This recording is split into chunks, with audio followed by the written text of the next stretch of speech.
Hello and welcome. You're watching WION World is One. My name is Priyanka Sharma. Let's now cut across to the NATO Chief Jens Stoltenberg, who's giving an address on the recent developments in the Russia-Ukraine conflict. Let's listen in. With Russia in different ways as NATO and as allies, but I cannot go into the details of exactly what kind of contact have been over the last 24 hours. Deutsche Welle NPR. Hi, thank you.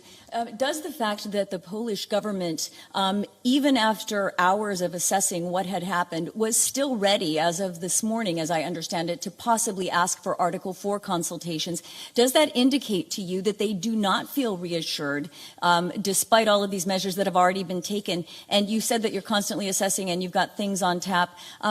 Are military planners making any additional plans at this very moment to send more to Poland, to reassure them? Because obviously this is a credible scenario since they had Article 4 teed up even after investigations were underway. Thanks. As I spoke with President Duda last night, we agreed on the importance of awaiting the outcome of the investigation. We don't have the final outcome of the ongoing investigation, but all allies agree on the assessment I just shared, that we have no indication that this was a deliberate attack. And of course that has consequences for what kind of responses that we need to take, since we have no indication that this was a deliberate attack or that Russia is planning any offensive military actions against NATO allies.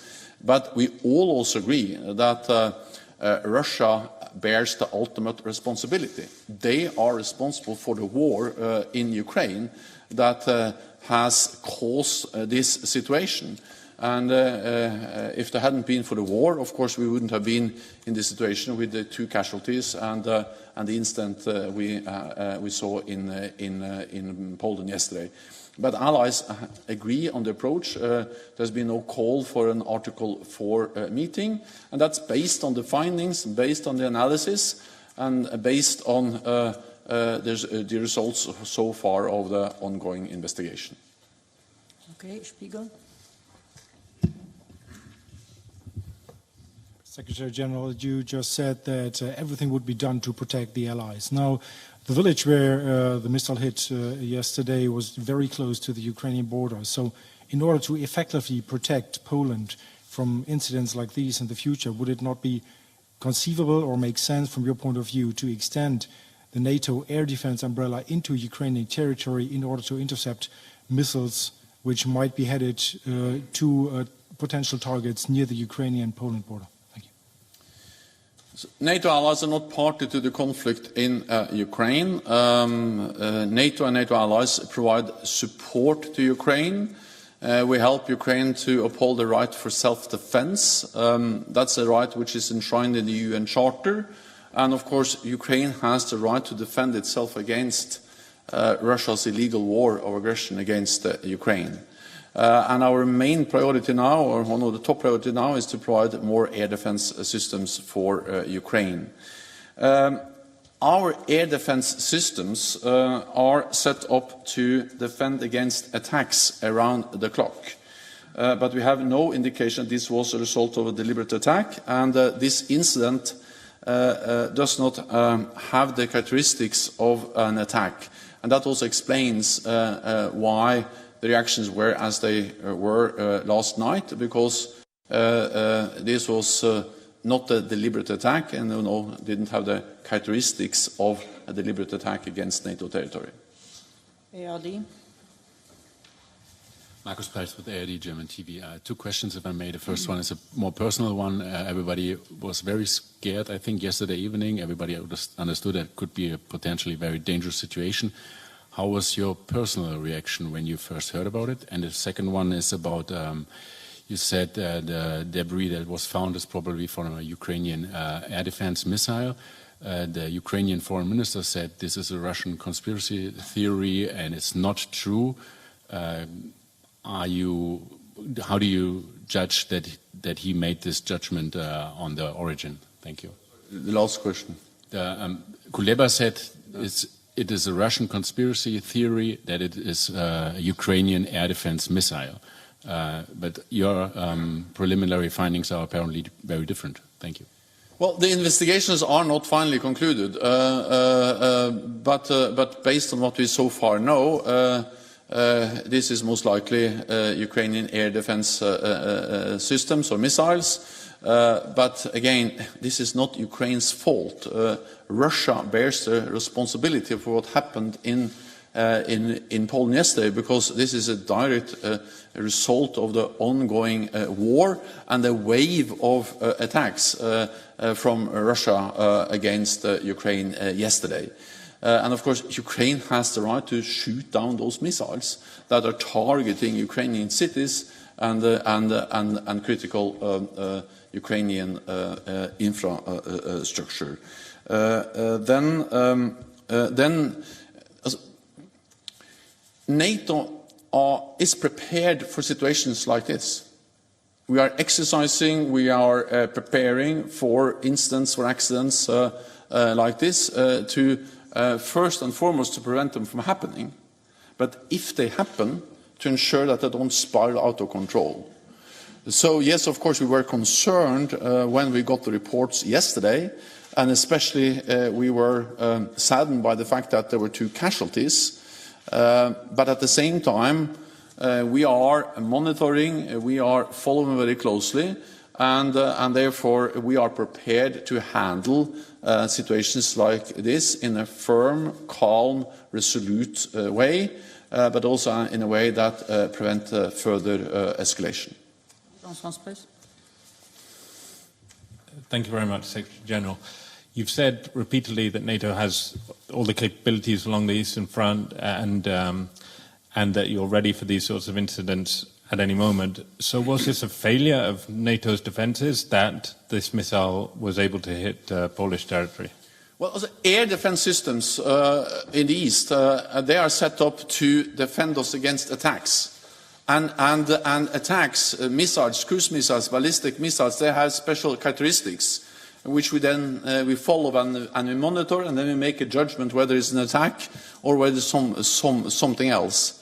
As I said, this was most likely a Ukrainian air defense missile, this ray, and of course that missile doesn't have the characteristics of an attack, and therefore that explains also why the reactions were as they were.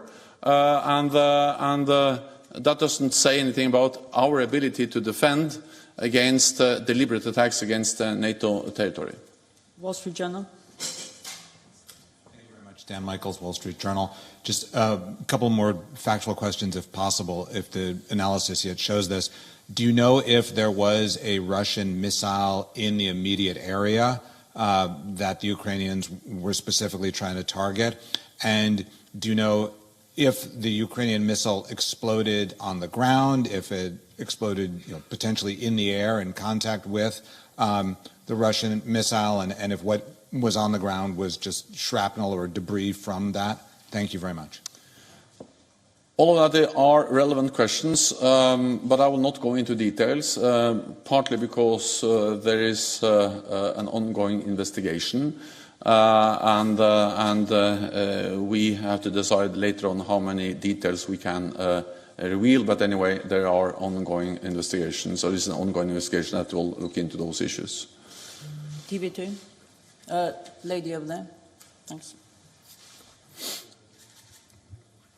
Ellen Sørsdal from TV2 Norway. Mr. Secretary General, the French President Emmanuel Macron, he urged China to play a greater mediation role during this conflict. Do you see a greater role for China? And second question, do you see any possibilities for peace negotiations in the near future?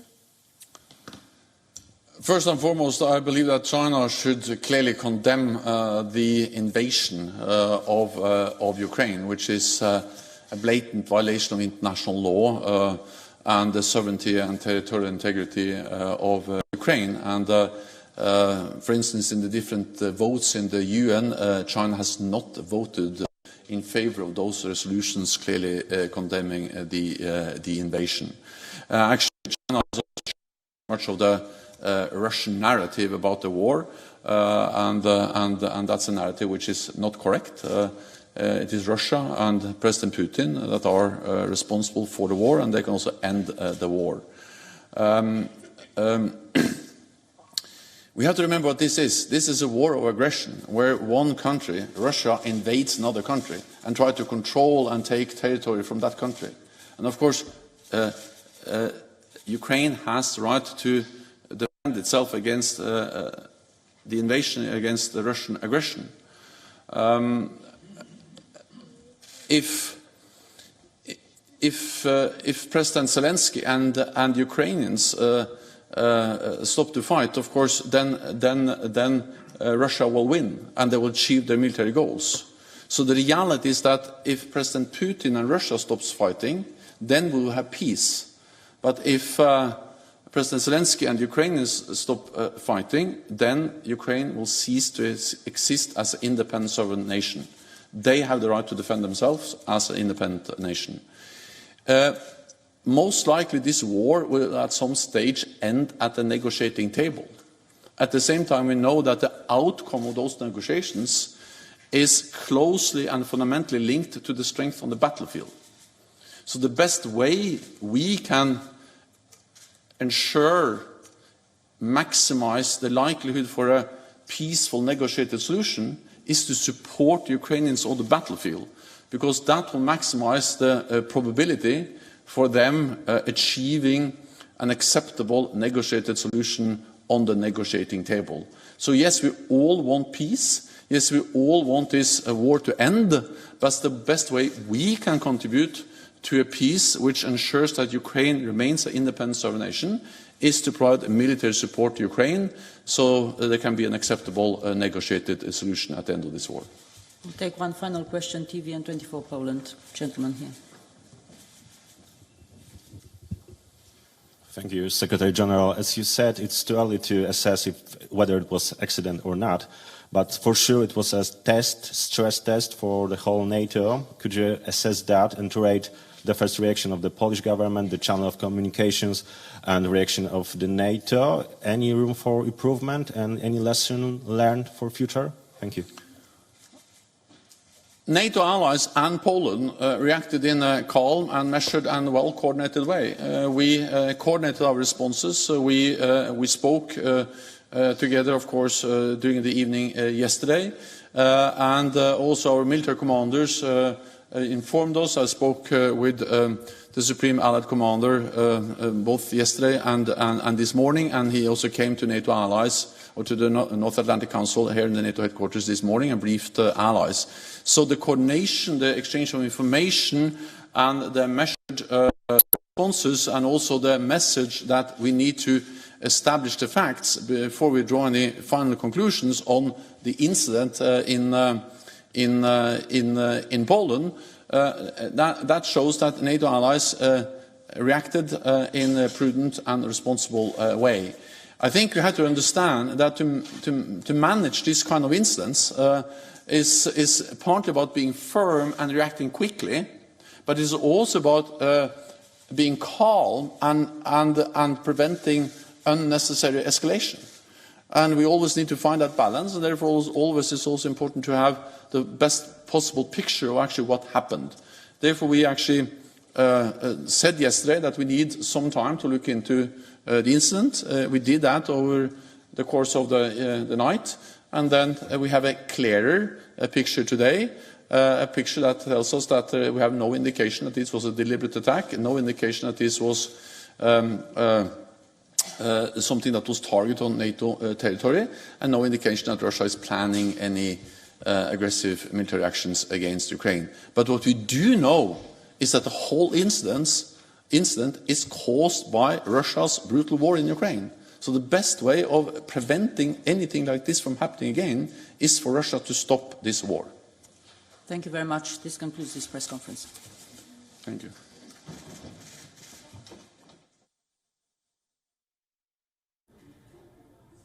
Right, that was the NATO chief Jens Stoltenberg delivering an address after the events of the day. Let's get you updated. Earlier in the day, a missile fell on Poland. 2 people died. Now, the Polish President Andrzej Duda has said that the missile that fell on the country is likely to have come from Ukrainian air defenses. It is unlikely that it was intentional. That's what Poland has said. The NATO chief has also delivered a statement that we just played out for you. He says that Russia bears the ultimate responsibility, saying that it is Russian aggression that has led to it. He says that NATO's responsibility right now is to remain vigilant and calm.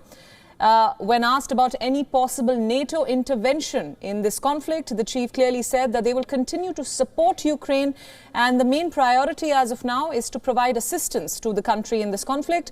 However, NATO's air defense system is only used for defending attacks, and the NATO chief has clearly said that this was not an attack. It was not an intentional or a deliberate attack. WION World is One is now available in your country. Download the app now and get all the news updates on the move.